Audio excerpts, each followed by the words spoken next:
جی سر سی گال السلام علیکم. میرا ڈاکٹر صاحب سے ایک چھوٹا سا سوال ہے کہ جنت میں جانے کے لیے مسلمان ہونا ضروری ہے یا مسلمان ہی جنت میں جا سکتے ہیں؟ بھائی صاحب کا سوال ہے کہ جنت میں جانے کے لیے مسلمان ہونا ضروری ہے. صرف مسلمان جنت میں جائیں گے؟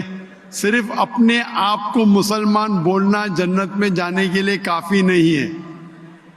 جس طریقے سے میں نے میرے تقریر میں کہا جنت میں جانے کے لیے 4 چیز کی ضرورت ہے. سورہ العصر سورہ نمبر 103 آیت نمبر 1 2 3 اللہ تعالیٰ فرماتے والعصر ان الانسان لفی خسر. اللہ تعالیٰ وقت کی قسم کھاتے اور کہتے ہیں کہ انسان خسارے میں ہے. صرف وہ لوگ بچ جائیں گے جو لوگ کے پاس یہ 4 چیزیں. نمبر 1 ایمان. تو صرف مسلمان بولنا ضروری نہیں ہے اور مسلمان بولنا کافی نہیں ہے. آپ کے پاس نمبر 1 ہونا چاہیے ایمان. اگر آپ کے پاس ایمان ہے کہ اللہ ایک ہے اور اللہ کے آخری نبی محمد صلی اللہ علیہ وسلم ہیں اور باقی چیز پہ ایمان ہے، یہ ایک پوائنٹ پورا ہوتا ہے. نمبر 2 اچھے اعمال، عمل صالحات. نمبر 3 وتواصوا بالحق، لوگوں کو حق کی طرف بلانا. اور نمبر 4 وتواصوا بالصبر، لوگوں کو صبر کی طرف بلانا.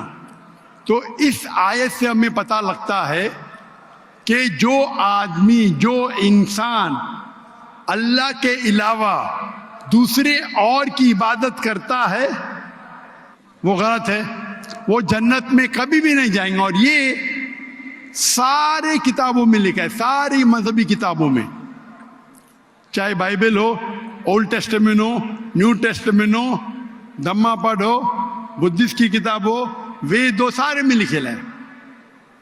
اگر آپ پڑھیں گے گرو گرنتھ صاحب آپ پڑھیں گے، اس کے اندر سب سے پہلا والیوم، سب سے پہلا جلد، سب سے پہلا چیپٹر، سب سے پہلا ورس کو کہتے ہیں جاپو جی. اسے کہتے ہیں جاپو جی. اس میں لکھا ہے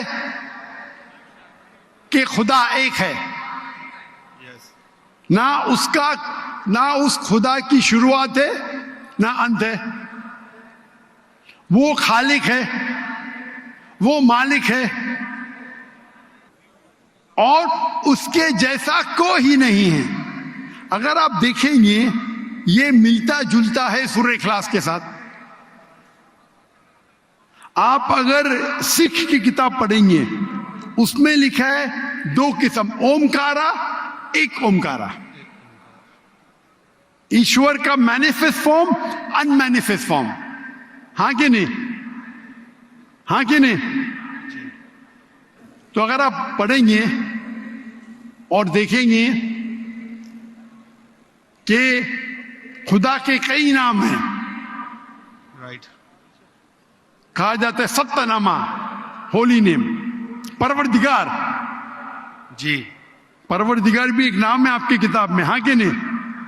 پروردگار، جی جی. ستہ نامہ، خالق، ملتا جلتا ہے. واہے گرو. لیکن اگر آپ عمل کریں گے، اگر آپ شرک نہیں کریں گے، اللہ کے علاوہ کسی اور کی عبادت نہیں کریں گے، اگر آپ کے کتاب میں اکثر یہ بات ہوتا ہے کہ جو اپنی مذہبی کتاب میں لکھا ہے اکثر لوگ اس پہ عمل نہیں کرتے. اور یہ بات مسلمانوں میں بھی ہے. مسلمانوں کی کتاب میں لکھا ہے شرک مت کرو، پھر بھی ہم دیکھیں گے کچھ مسلمان شرک کرتے.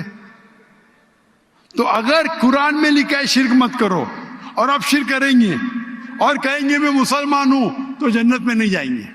آپ سمجھ رہے بھائی صاحب؟